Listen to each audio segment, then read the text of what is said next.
안녕하셨습니까? 네. 5월의 첫 주인데요.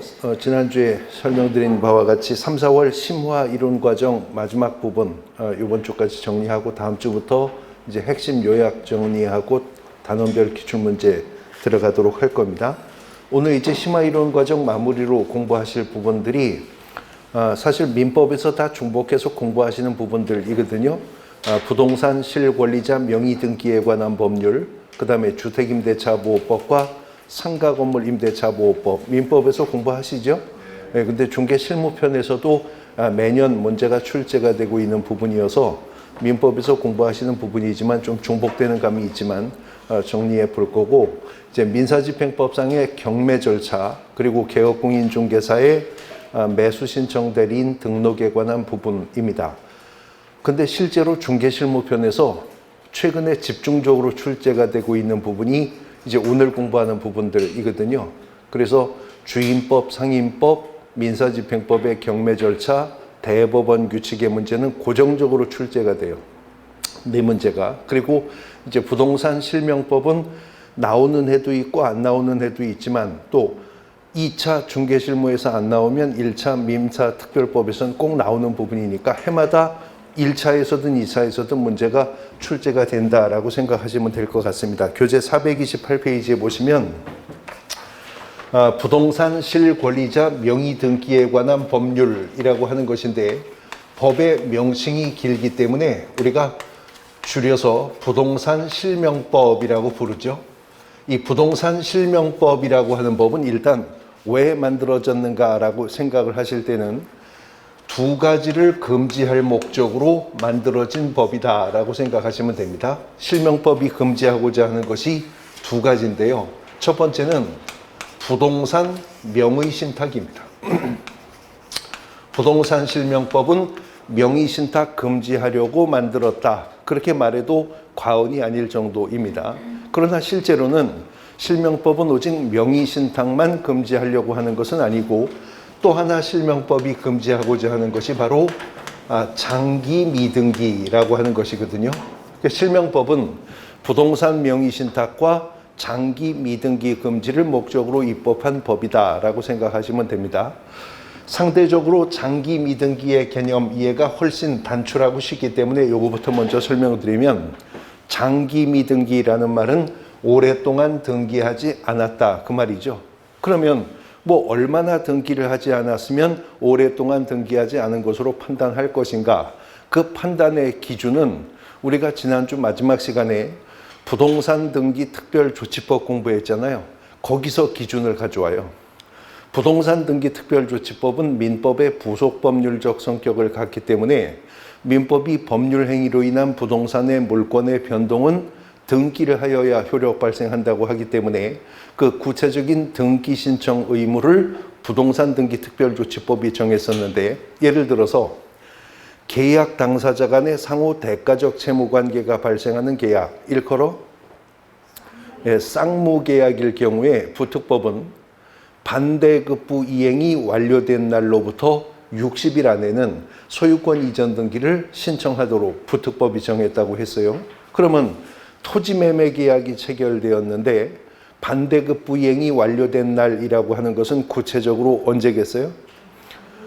잔금 지급일이겠죠. 그러니까 부특법은 토지매매 계약 체결되었다면 잔금 지급된 날로부터 60일 안에는 소유권 이전 등기를 신청하라는 겁니다. 그러면 토지매매 계약 체결하고 잔금 치르고 나서 60일이 넘었는데도 아직도 등기 신청을 하지 않았다면 이자는 일단은 부동산 등기 특별조치법상 등기 신청 의무를 위반한 거죠. 그 위반을 한 자가요, 60일을 넘어서 의무 위반 기간이, 혜택 기간이 60일을 넘어서 1년을 넘어서 2년을 넘어서 3년을 넘어서는 순간 이제 그자는 단순한 부특법상의 등기 신청 의무 위반일 뿐만 아니라 장기 미등기자가 되는 거예요. 그러니까 쌍무계약이면 잔금 치르고 3년이 지났는데도 아직도 등기 이전을 안 했으면 이건 장기 미등기자가 된다는 거죠. 이러한 장기 미등기자는 실명법이 명의신탁 관계 속에서 신탁자와 똑같은 대접을 합니다. 그래서 장기 미당기자는 신탁자와 동일한 행정형벌, 신탁자와 동일한 과징금 부과의 대상이 될 것이다 라고 하는 겁니다. 이제 부동산 명의신탁에 관한 문제입니다. 실명법의 핵심이 되는 내용이 명의신탁 금지라고 했었는데요. 이 부동산 명의신탁이라고 하는 것은 부동산에 관한 소유권이나 그 외 기타 물권을 대내적으로는 신탁자가 그대로 물권을 보유하고 있으면서 단지 등기사항 증명서상의 명의만 수탁자가 갖기로 하는 내부적인 합의, 그 약정을 부동산 명의신탁이라고 하는데, 이 실명법이 제정되기 전까지만 하더라도 우리나라에서 부동산 등기제도는 지금도 공신력은 없죠. 등기사항 증명서 갑구상의 소유 명의자는 그저 실제 소유자로 뭐래요? 추정한다 그러잖아요. 등기의 추정력. 부동산 등기제도가 공신력이 없기 때문에 이 법을 제정하기 전만 하더라도 부동산 명의신탁은 그 유효성이 대법원 판례에 의해서 인정이 되어 왔었어요.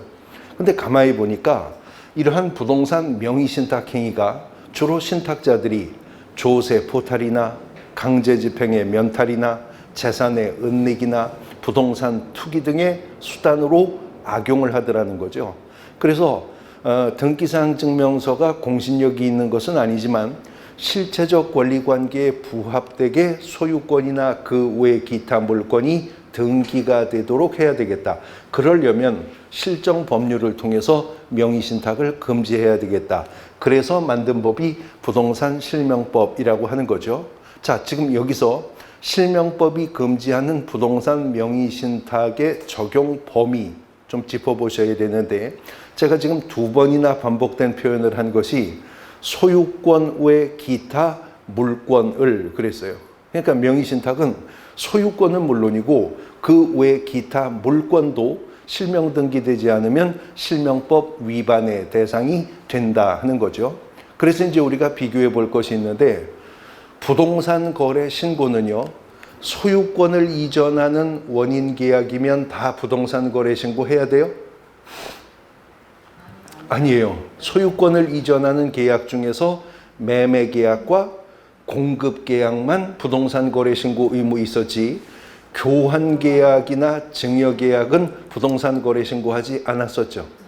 그런데 지난주 마지막 시간에 봤었던 부특법상의 거미는 부동산의 소유권을 이전하는 원인이 계약이면 거민받아야 된다고 그랬죠. 그래서 교환 계약도 증여 계약도 거민을 받아야 됩니다. 그러나 지상권 설정 계약은 거민받지 않았어요. 소유권 이전 원인 계약만 거민받았잖아요. 근데 또 지난주에 공부하신 토지거래 허가라고 하는 제도는 토지거래 허가구역 안에 허가구역 대상 면적이 되는 토지라면, 물론 유상을 전제로 하지만 유상, 대가성이 있다면 소유권뿐만 아니라 지상권 설정 이전 예약, 계약을 포함해서 토지거래 허가 대상이 된다. 토지거래 허가는 소유권과 지상권의 설정 이전도 토지거래 허가 받아야죠. 그러나 지역권이나 전세권 설정 계약은 토지거래 허가 대상이 아니었었어요. 소유권과 지상권까지였어요. 근데 실명법이 금지하는 부동산 명의신탁은 제가 뭐라고 그랬어요? 소유권 외 기타 물권이라고 했기 때문에 소유권은 물론이고요, 지상권도 지역권도 전세권도 실명 등기되지 않으면 실명법 위반에 포함이 됩니다. 가등기도 포함하고 있을까요? 금지하는 범위에? 가등기도?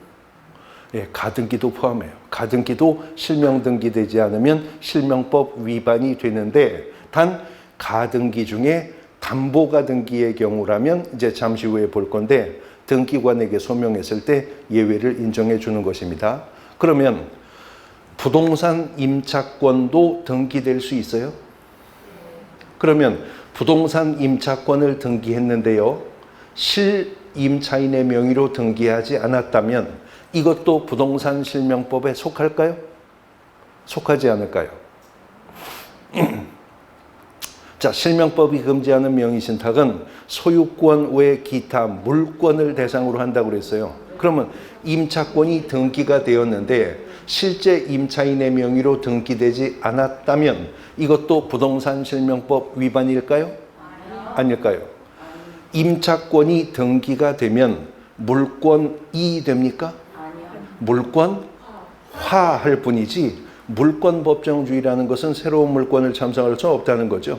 임차권은 등기가 되어도 물권화된 채권이지 물권이 아니기 때문에 그것은 실명법 위반에 속하지 않는다 하는 겁니다. 실명법은 이 명의신탁을 금지하기 위해서 만들었기 때문에요. 명의신탁 약정 무효입니다. 네, 명의신탁 약정 무효예요. 그뿐만 아니라 이 명의신탁 약정에 의해서 행해진 등기와 물권 변동이 있다 하더라도 그 명의신탁 약정에 따르는 등기와 물권 변동도 무효가 됩니다. 단 명의신탁 약정의 무효와 그 등기와 물권 변동의 무효는요, 제3자에게는 대항할 수 없다라고 하는 거죠. 명의신탁 약정의 무효, 등기와 물권 변동의 무효는 제3자에게는 대항할 수 없도록 하고 있습니다. 단 부동산 거래 계약이 체결이 되는데요. 계약의 일방 당사자가 명의 수탁자였었는데 계약 체결 당시를 기준으로 해서 그 계약의 타방 당사자가 상대방이 명의 수탁자라고 하는 것을 몰랐었다면, 선의였었다면 그때도 명의신탁 약정은 무효가 되지만 등기와 물권 변동의 효과는 유효한 것으로 보겠다는 예외가 잠시 후에 계약 명의신탁 관계 속에서 이제 확인하게 되실 하나의 예외 규정입니다. 자, 실명법은 이렇게 명의신탁 약정을 금지하겠다고 하는 것인데, 실명법이 금지하는 명의신탁은요, 등기 명의신탁이라고 하는 것이 있고, 그 다음에 계약 명의신탁이라고 하는 것이 있습니다. 크게 양분하면. 근데 등기 명의신탁은요, 양자 간의 등기 명의신탁이라고 하는 것이 있고요, 또 3자 간의 등기 명의신탁이라고 하는 것도 있거든요. 먼저 양자 간의 등기 명의신탁이라고 하는 것은 이런 것입니다. 예를 들면 어떤 신탁자와 수탁자 사이에 내부적으로 명의신탁 약정을 하는 것입니다. 반복되는 설명입니다만 명의신탁 약정이라고 하는 것은 부동산상의 물권은 신탁자가 그냥 그대로 보유하고 있으면서 등기사항 증명서상의 명의만 수탁자가 갖기로 하는 내비 합의라고 그랬죠. 그러면 이제 명의신탁 약정에 의해서 신탁자에게서 수탁자에게로 이렇게 소유권 이전 등기 신청이 감행될 거잖아요. 근데 이렇게 등기 신청할 때요, 이들이 등기관에게 등기 원인은 명의신탁인데요, 이런 말 할까요? 걸리면 형사처벌의 대상이 돼요. 그러니까 근데 이전 등기는 해야 되잖아요. 그러니까 통상적으로 양자 간의 명의신탁에서는 가장매매 방식을 취하는 거예요.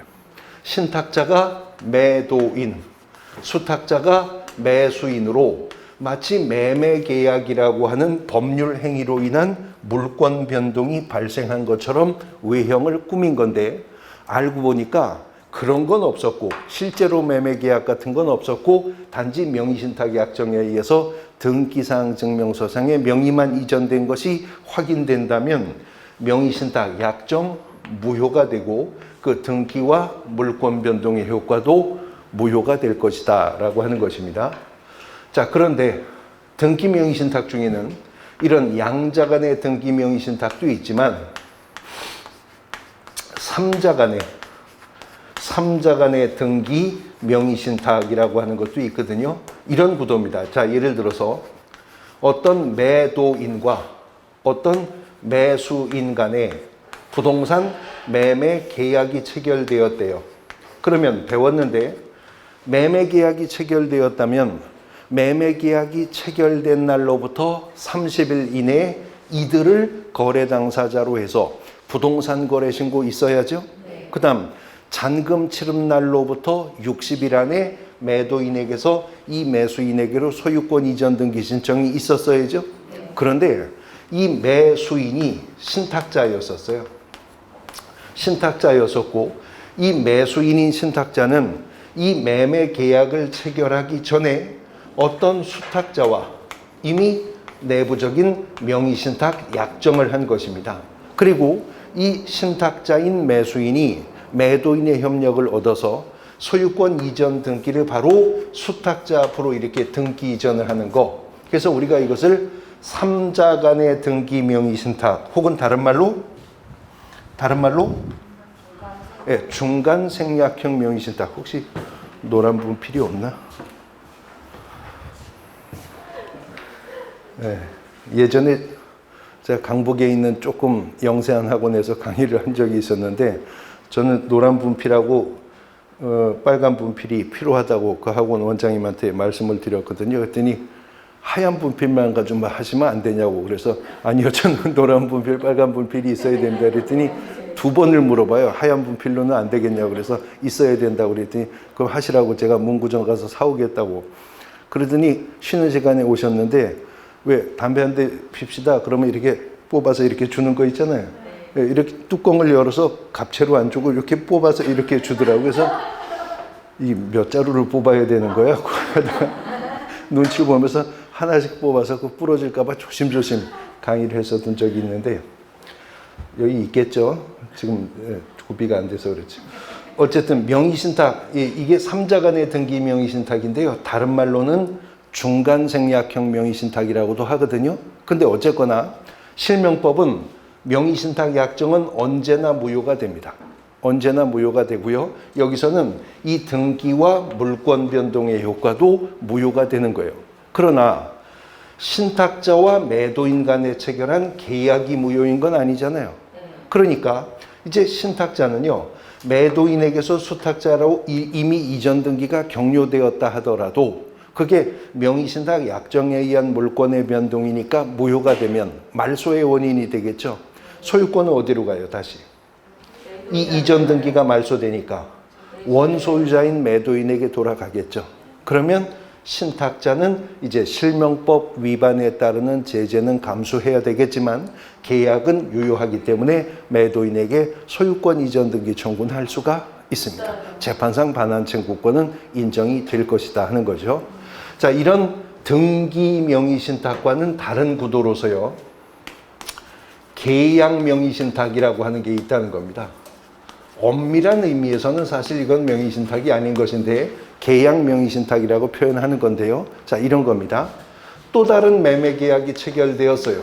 어떤 매수인과 어떤 매도인 간에 부동산 매매 계약이 체결되었습니다. 그런데 이렇게 매매 계약이 체결되고 나서요, 체결일로부터 30일 안에 이 둘을 거래 당사자로 해서 부동산 거래 신고가 있었다네요. 그러면 부거법상 문제가 없죠. 그러더니 잔금 지급일로부터 60일 이내 매수인에게로 이전 등기가 신청되어 등기 이전도 되었대요. 그러면 부동산 등기 특별조치법상의 등기 신청 의무의 관점에서 조명해도 아무 문제 없죠. 근데 실명법의 관점에서 보니 이 매수인이 수탁자들하는 거죠. 그래서 이 수탁자는 이미 그 전에 어떤 신탁자와 내부적인 명의신탁 약정을 한 상태에서 신탁자가 수탁자에게 자금을 제공한 겁니다. 계약금, 중도금, 잔금, 뒷돈을 댔다고요. 신탁자가 준 돈을 가지고 거래로 나간 수탁자가 매도인과 계약을 체결하여 수탁자 앞으로 이전 등기를 한 겁니다. 그래서 이것을 계약 명의신탁이라고 하는데, 제가 명의신탁 약정은 언제나 무효가 된다고 했죠. 등기 명의신탁에서도 계약 명의신탁에서도 명의신탁 약정은 언제나 무효예요. 근데 이때는 명의신탁 약정은 무효가 되는데 이 계약이 유효할 뿐만 아니라 이 등기와 이 물권 변동의 효과가 유효할 수가 있다는 거죠. 어떤 때? 그게 지금 이 경우거든요. 계약의 일방 당사자가 수탁자라는 사실을 계약의 타방 당사자인 저 매도인이 어떻게 했을 때? 몰랐었을 때. 언제 몰랐었을 때? 언제? 매매계약 체결 당시 몰랐었다면 등기와 물권 변동은 유효한 것으로 본다는 겁니다. 그러면요, 명의신탁 약정이 여기도 있었고 저기도 있었고 거기도 있었는데 왜 선악의 문제를 여기서만 다투는 것이냐? 이쪽에서는 다툴 이유가 없어요. 지금요, 이렇게 명의신탁 약정에 의해서 등기 이전이 이렇게 되었는데 나중에 문제가 되니 이자가 나는 명의신탁 약정이 있었다는 걸 몰랐습니다 라고 주장할 수 있어요? 자기가 명의신탁을 주도한 신탁자잖아요. 그건 뭐 따질 계제도 없죠. 근데 지금 3자 간의 등기 명의신탁에서 이 사람은 명의신탁 약정의 당사자가 아니죠. 그럼 이 사람은 명의신탁 약정이 있었다는 걸 몰랐다고 할 수 있어요? 아니, 계약은 저 사람하고 계약을 해놓고 등기 이전은 절로 해줬어요. 그리고 나는 명의신탁 약정이 있었다는 걸 몰랐다? 주장할 수 없죠. 근데 이제 여러분들이 이 매도인의 입장에 서 있다고 생각해 보십시오. 내가 소유하고 있는 한 필지 땅을 팔려고 하는데 누가 사겠다고 나왔어요. 그래서 그 사람한테 계약금 받고 그 사람한테 중도금 잔금 받고 그 사람한테 소유권 이전 등기를 해줬는데 그 사람이 그때 나한테 줬던 계약금 중도금 잔금이 그 사람 돈이 아니라 그 사람 등 뒤에서 뒷돈 댄 사람이 있었다는 걸 나는 몰랐을 수 있는 거죠. 뭐 돈에 이름 써 있는 것도 아니고. 그러니까 이때는 명의신탁 약정은 무효가 되어도 등기와 물권 변동은 유효한 것으로 보겠다라고 하는 겁니다. 근데 실명법은 명의신탁 약정의 무효든 등기와 물권 변동의 무효든 제3자에게는 대항할 수 없다는 거죠. 그건 이 말이에요. 예를 들어서 양자 간의 등기 명의신탁에 의해서 등기부상의 명의가 지금 수탁자에게로 와 있어요. 근데 이 수탁자가 그 자기가 등기 명의인 것을 기회로 신탁자 동의 없이 제3자에게 홀랑 팔아먹는 일이 있을 수 있겠죠. 3자 간의 등기 명의신탁 관계 속에서 등기부상의 명의를 갖게 된 수탁자가 신탁자 동의 없이 제3자에게 임의 처분하는 일이 있을 수 있겠죠. 계약 명의신탁 관계에서 신탁자가 준 돈 가지고 산 땅이나 집을 자금 제공한 신탁자 승낙 없이 제3자에게 팔아먹는 문제가 있을 수 있겠죠. 그러면 이 매매나 저 매매나 그 매매나 매수인은 누구예요? 제3자고 매도인들은 다 누구예요? 수탁자들이잖아요. 근데 이 매매나 저 매매나 그 매매 계약을 체결할 때 매수인인 제3자가 등기사항 증명서 갑구를 보면 소유자는 누구로 되어 있어요? 다? 수탁자로 되어 있죠. 그러면 이 제3자가 등기사항 증명서 갑구상의 소유 명의자가 소유자라고 믿고 거래했다면 거래의 안전을 보장하기 위해서라도 제3자는 안전하게 권리를 취득하게 해줘야 되잖아요. 근데요, 거래의 안전을 보장하기 위함이 목적이었었다면 실명법이 이렇게 말했을 거예요. 명의신탁 약정의 무효와 등기와 물권 변동의 무효는 선의의 제3자에게는 대항할 수 없다. 이랬을 거라고요. 근데 실명법이 선의의, 악의의 그 말 없이 제3자에게는 대항할 수 없다라고 말을 했다는 거예요. 그러면 이 제3자가 악의였었다 하더라도 권리 취득해요? 그렇다는 거죠.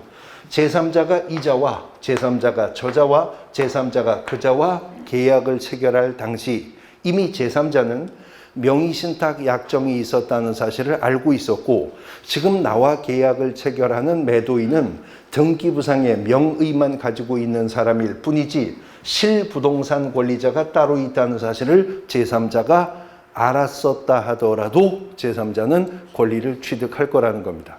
그러면 왜 실명법은 선의는 물론이고 악의의 제3자도 권리를 취득할 수 있도록 할까요? 이유가 뭘까요? 실명법은요, 거래 안전을 보장하기 위해서 만든 법이 아니고 명의신탁 금지하려고 만든 법이기 때문에 그래요. 그러면 보다 효과적으로 명의신탁 약정을 금지하려면요, 제3자가 선의든 악의든 신탁자가 후일 제3자에게 권리 주장을 할 수가 없게 된다면 그러면 신탁자들은 불안해서 함부로 명의신탁 약정을 안 하려고 할 거잖아요. 그래서 선악을 불문하고 제3자에게는 대항할 수가 없도록 한 겁니다. 근데 한 가지 유의하실 것은 제3자가 명의신탁 관계가 존재함을 인식했고 계약의 당사자가 수탁자인 걸 알았어도 제3자는 권리를 취득한다고 했어요. 악의일 경우에도 권리를 취득해요. 근데 여기서 더 나아가서 제3자가 수탁자의 배임 행위에 적극 가담한 증거가 있었다면 이건 이제 선량한 풍속 기타 사회질서에 반하는 행위로서 그것은 무효가 될 수가 있다라고 하는 것도 판례의 내용이기 때문에 구분을 해 두셔야 된다는 것입니다. 자, 이렇게 실명법은 명의신탁 약정을 금지를 합니다. 명의신탁 약정을 금지를 하는데 실명법은 명의신탁 약정을 금지하기 때문에 등기와 물권 변동까지도 무효로 하고 제3자에게도 대항할 수 없도록 하고 있어요. 그런데 보통 명의신탁 약정이요, 신탁자와 수탁자가 띄엄띄엄 아는 사이인데 명의신탁 약정 하겠어요? 안 합니다. 보통 명의신탁 약정은 신탁자와 수탁자 간에 철저한 신임관계가 있을 때 명의신탁 약정이 생기는 거거든요. 그러니까 보통은요, 신탁자가 죽어도 이놈은 나를 배신할 놈이 아니야 라는 믿음이 있을 때 부동산상의 물권을 넘겨주는 거예요. 등기부상의 명의를. 그러니까 그런 철저한 신임관계가 있다면 이런 실명법의 규정이 있어도 명의신탁 약정을 감행할 거잖아요. 했다가 걸리면 이제 형사처벌의 대상이 되는데, 명의신탁이라고 하는 것은 손뼉도 마주쳐야 소리가 난다고, 신탁자가 있으면 수탁자도 있어야 한 건의 명의신탁 약정이 발생할 수 있죠. 그 비슷한 위반 행위가 우리 공인중개사법에 등록증 양도되어 자격증 양도되어 위반 행위입니다. 등록증이든 자격증이든 양도되어 행위는 양도되어를 한 자가 있으면 받은 자도 있어야 위반이 성립할 수 있죠. 그러면 등록증이든 자격증이든 양도되어 한 자가 나빠요? 받은 자가 나빠요? 둘 다 나빠요. 둘 다 나빠요. 그래서 우리 공인중개사법은 양도대여를 한 자도 1년 이하의 징역 또는 1,000만 원 이하의 벌금, 양도대여를 받은 자도 1년 이하의 징역 또는 1,000만 원 이하의 벌금형으로 처벌하겠다는 겁니다. 그럼 실명법에서 명의 신탁자가 나빠요? 수탁자가 나빠요? 역시 둘 다 나빠요. 둘 다 나빠요. 근데 공인중개사법 입법자는요, 등록증 양도되어든 자격증 양도되어든 한 놈도 나쁘고 받은 놈도 나쁜데 둘 다 똑같아. 둘 다 1년 1점. 그렇게 보내요. 근데 실명법 입법자는 신탁자도 나쁘고 수탁자도 나쁘지만 명의신탁을 주도한 건 신탁자 너 아니냐? 그러니까 신탁자 네가 더 나빠. 그래서 명의신탁자는요, 5년 이하의 징역 또는 2억 원 이하의 벌금이에요. 2억 원 이하의 벌금. 억소리가 나죠.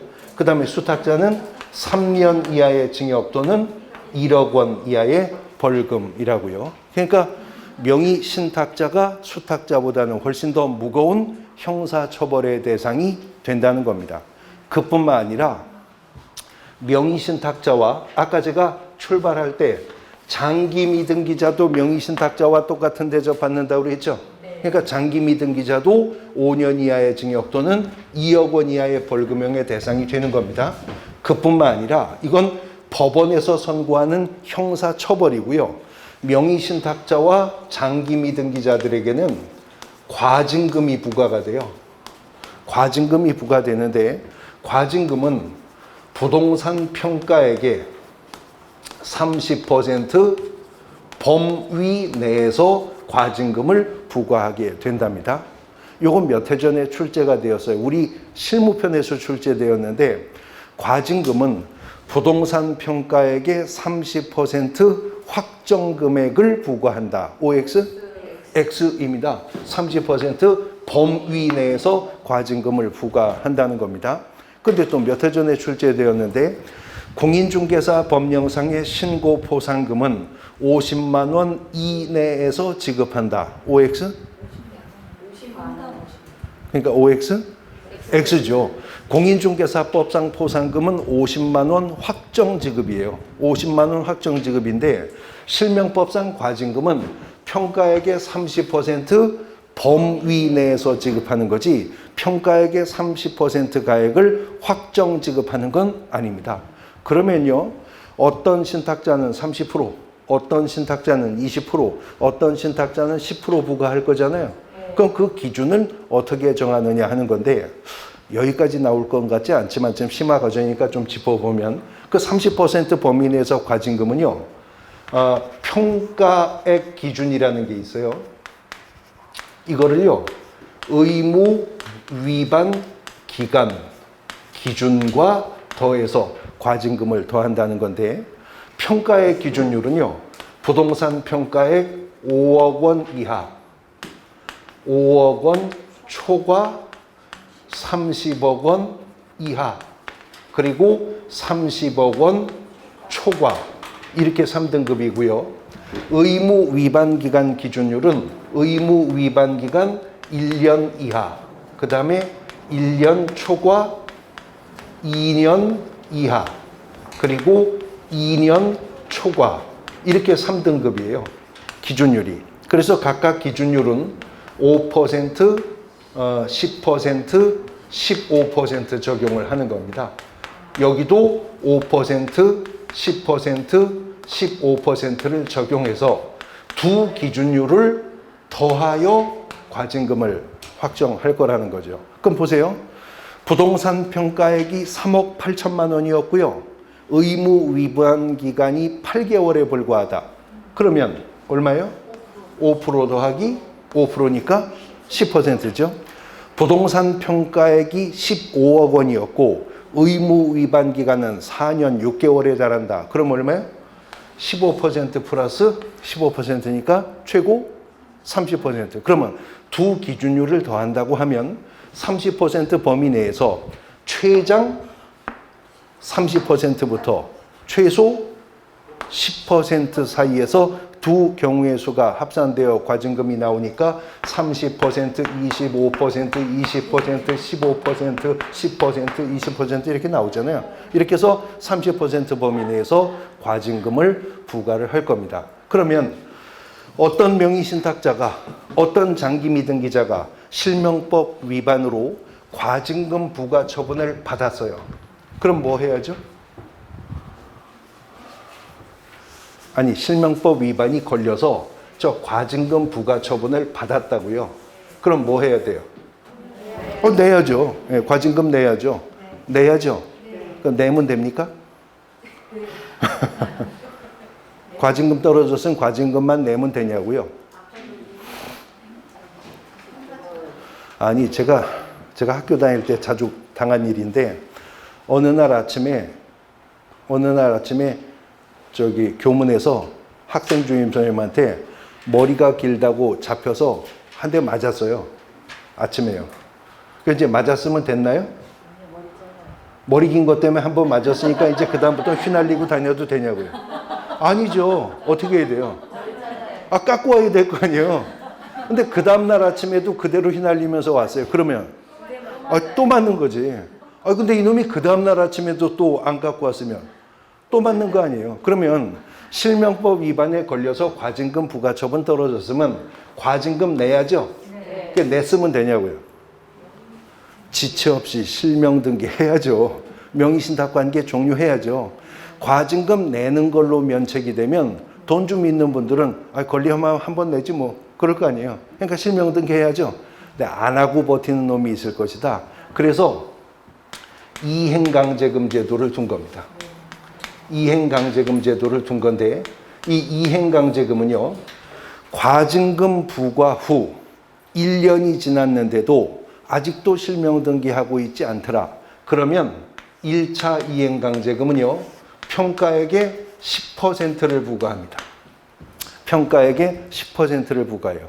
근데 무슨 고집인지 1차 이행강제금이 부과되고 나서 1년이 또 지나서 다시 재조사를 해봤더니 뭔 배짱인지 아직도 실명 등기를 안 하고 있어요. 그러면 2차 이행강제금은 부동산 평가액의 20%를 부과한답니다. 그래서 또 우리가 비교해야 될 것이 지난주에 토지거래 허가라고 하는 제도 공부하셨잖아요. 네. 토지거래 허가를 받았다면 허가받은 목적대로 5년의 범위 내에서 이용해야 될 의무를 공부하셨죠. 네. 그래서 5년의 범위 내에서 2년이 있었고 4년이 있었고 5년이 있었잖아요. 근데 허가를 받아놓고도 허가받은 목적대로 이용하지 않으면 이행명령이 떨어진다 그랬어요? 이행명령을 받고도 이행하지 않으면 이행강제금을 부거법도 부과한다 그랬죠. 그 이행강제금 얼마? 100분의 10 범위 내에서 이행강제금이 되죠. 그 언제까지? 1년에 한 번씩 이행이 될 때까지 100분의 10 범위 내에서 이행강제금인데 2차 이행강제금이라고 늘어나는 건 없었죠?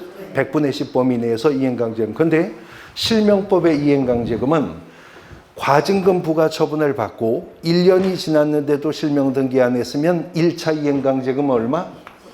10%입니다. 근데 1차 이행강제금을 부과하고 1년이 또 지났는데도 이행하지 않았으면 실명 등기 안 했으면 2차 이행강제금 얼마? 20% 부과한대요. 그러면 2차 이행강제금 때리고 또 1년이 지나서 확인했는데 아직도 실명 등기를 안 했으면요. 네? 30%? 그 다음에 40%? 없어요. 예, 실명법은 2차 이행금까지만 규정을 했습니다. 왜 그럴까요?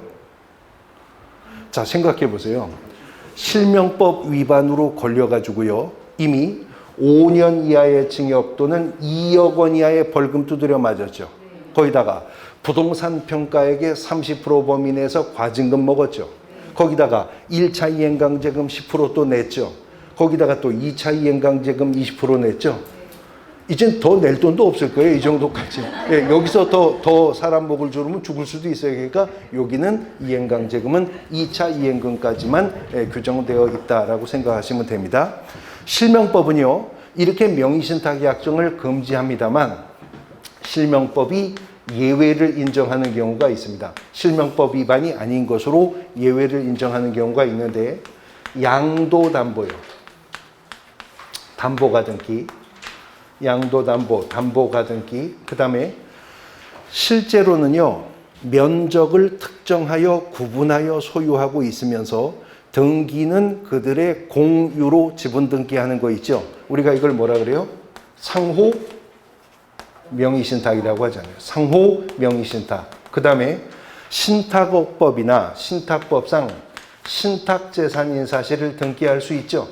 이런 경우는요, 이러하다는 사실을 등기관에게 소명해야 돼요. 이거는 상호 명의신탁입니다. 이거는 신탁 등기하는 겁니다. 이건 양도담보입니다. 이런 걸 등기관에게 소명했다면 실명법 위반이 아닌 것으로 봅니다. 그 다음에 이번에는 실명법이 특례를 인정하는 경우가 있어요. 특례를 인정하는 경우가 있는데 첫 번째는 종중의 명의신탁입니다. 원래 종중임야인데 그 종원의 명의로 등기하는 경우 있을 수 있습니다. 그 다음에 배우자 간의 부동산 명의신탁입니다. 배우자 간의 부동산 명의신탁. 원래는 특례를 인정하는 게 이 두 가지였었는데 실명법 개정으로 명의신탁에서 특례를 인정하는 게 또 하나가 있는데요. 종교단체입니다. 종교단체가 산하 기관의 부동산을 상회 명의로 등기하는 경우 많거든요. 예를 들어서 어떤 특정한 지교회 건물인데 그 지교회가 속해 있는 노회 명의로 등기가 되는 경우 있을 수 있거든요. 이런 종중 간의 명의신탁, 배우자 간의 명의신탁, 종교단체의 명의신탁은 이러한 명의신탁이 실명법 위반을 목적으로 하지 않는다면 즉 뭐 탈세나 자금의 은닉이나 뭐 이러한 것들을 목적으로 하지 않는다면 실명법은 특례를 인정합니다. 실명법 위반이 아닌 것으로 본다는 겁니다. 그런데 하나 유의하셔야 될 것은요. 배우자 간의 부동산 명의신탁도 특례가 인정된다고 하죠. 그런데 판례는요. 실명법이 특례를 인정해주는 배우자는 법률혼 관계이어야만 한대요. 법률혼 관계이어야 한대요. 그래서 비교해 볼 것이요. 주택임대차보호법상 임차권 승계는요. 법률혼 관계가 아니어도 사실상 가정공동생활을 영위하고 있는 사실혼 관계에 있는 자도 임차권 승계받을 수 있어요. 임차권 승계는. 그러나 부동산 실명법에서 특례를 인정해주는 배우자라고 하는 것은 어떤 경우? 법률론 관계에서만 특례가 인정이 되게 된다는 겁니다. 예를 들어서요. 지금 저하고 집에 있는 제 집사람하고 법률론 관계에 있거든요. 아니 그거 제가 설명해야 알지 어떻게 하세요? 제가 동거하는지. 예. 분명히 20몇 년 전에 혼인신고한 기억이 나요. 그러니까 저하고 집사람하고 법률론 관계에 있어요. 그러니까 예를 들어서 제가 여기저기 책 쓰고 강연 나가고 해서 받은 돈을 가지고요. 아파트를 제가 이제 하나 사거든요, 요번에. 근데 아파트를 살 때 제가 집사람한테 당신 그동안 애들 키우고 가정 일구느라고 수고해서 내가 격려의 차원에서 내가 요번에 교재 뭐 인쇄 받고 모은 거 가지고 아파트를 사는데 당신 명의로 사줄게. 그래도 돼요? 네. 지금 제가 혼인신고했다고 법률론 관계니까 그렇게 해도 돼요? 네. 예, 그렇게 해도 돼요. 물론 그렇게 안 했지만 그렇게 해도 되는 거예요. 우리는 법률론 관계에 있으니까. 근데요, 그때 등기 신청하러 가가지고 제가 등기관한테 제가 조세 포탈 때문에 이러는 게 아니거든요. 강제 집행의 면탈 때문에 이러는 게 아니고 무슨 은근한 압력을 받아서 제가 이러는 게 아니라고요. 이런 말을 할 필요가 없어요. 그냥 법령 위반을 목적으로 하지 않는다면 특례 인정해 준다. 그러나 양도담보, 담보가등기, 상호명의신탁, 신탁등기는 예외를 인정받으려면 어떻게 해야 된다고? 등기관에게 소명을 했어야 그 예외를 인정받을 수 있다는 점에서 차이가 있다는 겁니다. 부동산 실명법에 대해서 살펴보셨는데 요즘은 거의 중개실무에서 한 문제가 출제가 되거든요. 안 나와도 민법에서 나올 거예요. 그래서 그 구도 잘 정리해 두셔야 되겠고, 자 이제 임차인 보호제도가 두 가지가 있죠. 주택임대차보호법과 상가건물 임대차보호법. 이거 민법에서 언제 하셨어요? 화요일 날 했으면 아주 생생한 기억 속에서 여러분들이 이제 복습하실 수 있게 되겠네요. 쉬었다가 주임법, 상임법 화요일 날 하셨다니까 주임법, 상임법을 같이 주임법하고 상임법하고 하셨죠? 그러니까 이제 실무편에서는 주임법, 상임법을 비교해 보면서 어떤 공통점과 차이점이 있는지를 한번 살펴보겠습니다. 쉬었다가 보겠습니다.